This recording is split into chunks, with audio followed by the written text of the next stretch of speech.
आज हम आ गए हैं क्वेश्चन नंबर फर्स्ट में। फर्स्ट क्वेश्चन में देखिए क्या दिया है, a road is 2 metre long and 30 mm diameter.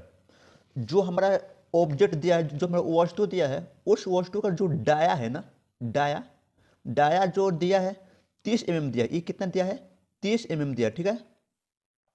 और जो ये लेंथ दिया है ये 2 मीटर दिया है। आ रहे समझ में? उसके बाद का एक्शन पूर्ण, यानी जो इस ऑब्जेक्ट के ऊपर जो फोर्स हम लोग लगाए हैं, उस फोर्स कितना फोर्स है? 30 किलो न्यूटन। ये यानी 30 किलो न्यूटन। यानी कहने का अर्थ यह है कि गिवन क्या क्या दिया है, बट यहाँ पर जो आपको गिवन दिया है ना, उसको आपको लिखना बहुत जरूरी हो जाता है, ठीक है। तो चलिए हम गिवन आपको बताते हैं क्या दिया है। 2 मीटर लॉन्ग, यानी आपका एन का मान जो है वो कितना हो जाएगा? 2 मीटर। 30 mm डायमीटर, जो डी का मान है ना, वो 30 mm हो जाएगा। कितना हो जाएगा? 30 mm। कर रहे एक्शन पूर्ण, यानी पी का मान आपका हो जाएगा 30 किलो न्यूटन, ठीक है। If the young modulus of the material of the road is 2 × 10⁵ है, यानी इसको हम ई कहते हैं, इसको हम ई से कहते हैं डिनोटर, ठीक ना। यानी यहाँ पर हो जाएगा ई बराबर 2 × 10⁵ न्यूटन पर मिलीमीटर स्क्वायर। अब ध्यान दीजिए यहाँ से क्या होगा, आगे दिया है डिटरमाइन, यानी हमें ज्ञात करनी है। देखिए जो ये क्वेश्चन है ना, इस क्वेश्चन में हमें 3 चीज करनी है ज्ञात। क्या क्या है भाई? फर्स्ट है हमारा स्ट्रेस, और इसको सिग्मा से कहते हैं डिनोट, किससे? सिग्मा से। एक है हमारा स्ट्रेन, और इसको हम लोग एप्सिलॉन से करते हैं डिनोट। क्या? एप्सिलॉन इसको कहते हैं। और उसके बाद है एनोगेशन, इसको हम लोग डेल्टा एन से करते हैं डिनोट, ठीक ना। इसको हम लोग डेल्टा एन से करते हैं डिनोट। तो चलिए हम 1 2 3 तीनों को हम ज्ञात करते हैं। सबसे पहले इसमें कुछ चेंजिंग होगा। क्या? जो ये जैसे मैं यहाँ पे आपके क्वेश्चन में जो लेंथ दिया है वो आपका 2 मीटर दिया है, तो इसको हम लोग मिलीमीटर में चेंज करेंगे। यानी हम क्या करते हैं, इसमें हम करेंगे गुना कर देंगे कितना से? 1000 से, ठीक ना। और जब हम इतना से गुना कर देंगे ना, तो ये हमारा हो जाएगा 2000 मिलीमीटर, ठीक है। उसके बाद यह भी चेंज होगी, इसको हमें न्यूटन में करनी है। क्या में? न्यूटन में। इसमें हम 10⁻³ से हम गुना कर देते हैं, ठीक ना। क्या करते हैं? 10⁻³ यानी कर देंगे 30 × 10⁻³ न्यूटन, ठीक है ना। कितना? न्यूटन। इतना हो गया। और इसी वैल्यू को हम लोग अब मान्यता देंगे तीनों को। आ रहा है समझ में? तो चलिए हम आगे चलते हैं। सबसे पहले हम ज्ञात करने का स्ट्रेस है, तो इसको हम लोग ज्ञात करने के लिए एक एरिया हमें ज्ञात करनी पड़ती है। क्या? एरिया फाइंड आउट है। तो उसका एक फॉर्मूला होता है π/4d², ठीक है ना। ये आपको फॉर्मूला याद होने चाहिए। तो इसको हम लोग ए से करते हैं डिनोट, ठीक है।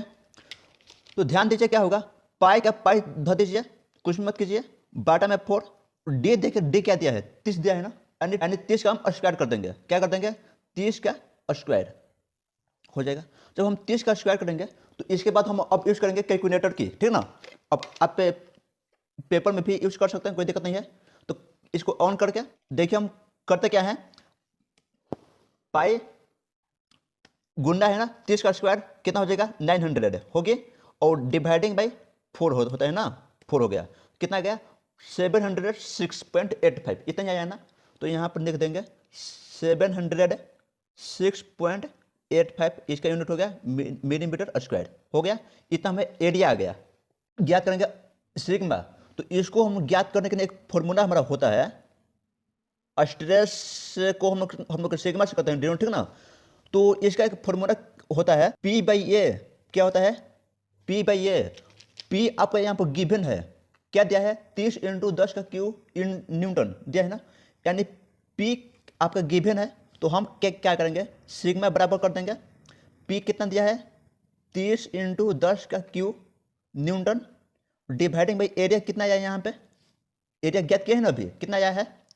706.85, इतना आया है ना। अब इसको डिवाइडिंग कर दीजिए कैलकुलेटर से, कितना आया है? 30 × 30 × 10⁻³, ठीक है, डिवाइडिंग बाई 706.85, इतना ही आया है ना। और ओके कर दीजिए। कितना गया 42.44, क्या गया 42.44, और इसका जो यूनिट होता है ना न्यूटन पर मीटर होता है। तो यहाँ पर मीटर को चेंज किया है मिलीमीटर में, तो यहाँ हो जाएगा न्यूटन पर मिलीमीटर का स्क्वायर। ठीक है, तो यहाँ तक आपको समझ में आती होगी, इसको घेर दीजिए। ओके, ये हमारा वैल्यू किसका है, सिग्मा का, ठीक है, किसका है, सिग्मा, ये आ गया। उसके बाद अब नंबर 2 क्या दिया है, स्ट्रेन, तो इसको हम लोग कहते हैं डिनोट एप्सिलॉन से, इसका मीनिंग होता है एप्सिलॉन है, EPSILON होता है, ठीक ना, एप्सिलॉन होता है इसका मीनिंग। तो एप्सिलॉन को जब हम ज्ञात करेंगे, यानी स्ट्रेन को हम लोग एप्सिलॉन से कहते हैं डिनोट, तो इसका एक फॉर्मूला होता है भाई, क्या होता है, सिग्मा बटा में ई कहे तो ई ए है, ठीक ना, यंग मॉड्यूलस को हम लोग ई कहते हैं। ठीक है, तो यहाँ से जब ध्यान दीजिएगा आप क्या, तो अब ध्यान दीजिए यहाँ से, तो सिग्मा आपका यहाँ पर कितना आया है 42.44 डिवाइडिंग बाई, अब यहाँ पर ई कितना दिया है, यहाँ पर गिवन है ना, कितना दिया है 2 × 10⁵ इतना दिया है ना। इसके बाद अब इसमें करने से कैलकुलेट है और उसके बाद आपका आंसर आ जाएगा, ठीक है ना। चलिए यहाँ पर हम कर देते हैं, क्या है 42.44 डिवाइडिंग है, कोष्ट ओपन कर दीजिए, 2 × 10⁵ है ना। ध्यान दीजिए, हम कोष्ट का यूज क्यों किए हैं, क्योंकि डिवाइडिंग में जब 2 अंक होता है ना, यानी ये एक जात हो गया और ये एक जात हो गया, और बीच में जब गुना आता है ना, गुना हो चाहे माइनस हो चाहे प्लस हो, तो उस स्थिति में इन दोनों को हम कोष्ट में बंद करते हैं, आ रहा समझ में, तब जा करके इसमें हम अपना कैलकुलेशन करते हैं। अगर ऐसे नहीं कीजिएगा तो आपका फिर आंसर नहीं आएगा, तो इसलिए आप भी कोष्ट में बंद करके कीजिएगा, ठीक है ना। चलिए आप समझते होंगे किए, तो हमारा आंसर कितना गया 2 पॉइंट, यहाँ ध्यान दीजिए, अभी इसको हम तोड़ के बताएंगे आपको, 2.122 × 10⁻⁻04, इतना ध्यान दीजिए। आपको एग्जाम में इतना आंसर निकल के नहीं आनी है, क्यों, क्योंकि जो ये अंत में जो ये दिया है ना 10⁻⁻04 जो दिया है, इतना जो दिया है ये, इसका अर्थ क्या होता है अभी हम बताएंगे आपको। इसका अर्थ ये होता है कि जितना भी 10⁻⁻ में अंक रहेगी, यानी कहने का अर्थ यह है कि 10⁻⁻ जितना भी माइनस में जो अंक रहेगा उतना जीरो हम इस संख्या से आगे बैठाते हैं।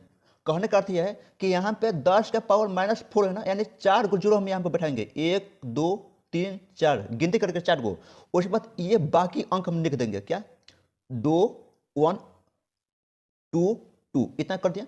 इसके बाद अब देखेंगे जो इसमें पॉइंट जो है ये, तो ये कितने अंक के बाद है, तो ये पॉइंट 1 अंक के बाद है ना, यानी इधर से गिनेंगे 1, यानी यहाँ पर हम एक पॉइंट बैठा देंगे। अरे समझ में आपको दिखाई नहीं दे रहे तो थोड़ा बड़ा हम कर देते हैं, 0.0002122, और इसका यूनिट नहीं होती है, तो ये क्या होता है, यूनिट नेक्स्ट होती है, ठीक ना, ये इसका यूनिट नहीं होता है, तो और हमारा आंसर ये इतना आ जाएगा, ठीक है। आपको समझ में, देखिए सबसे मेन पॉइंट यहाँ पर आपको समझना होगा कि 10⁻ जो माइनस में अंक आता है, इसका अर्थ क्या होता है, तो 10⁻ जो माइनस में अंक आती है, तो इसका अर्थ ये होता है कि जितना माइनस में अंक रहेगा उस अंक को, जितना अंक रहेगा उतना ही जीरो, कितना, जितना अंक रहेगा उतना जीरो इस अंक के आगे बैठाएंगे। क्या हम क्या हैं, क्या, यहाँ ध्यान दीजिए, 2 1 2 2 2 1 2 2, और इससे पर हम 4 जीरो बैठाए हैं, पावर में क्या है 4, अगर यहाँ पे 10⁻⁻3 होता 03, तो हम 3 जीरो बैठाते इधर, आ रहे समझ में, 4 है तो 4, 5 है तो 5, 10 है तो 10, ठीक है। अब ध्यान दीजिए, तो इसे पर इतना बैठा दिया, और अब बारी आती है इसको, तो इस पॉइंट को हम कब बैठाएंगे, तो जितने अंक के बाद पॉइंट रहेगा उतना अंक के बाद यहाँ पर बैठेगी, आ रहे समझ में। अगर ये पॉइंट यहाँ होता तो 2 को जीरो के बाद पॉइंट बढ़ता, आ रहे समझ में, आप यहाँ तक समझ गए होंगे। तो ये हमारा हो गया स्ट्रेन, ठीक है।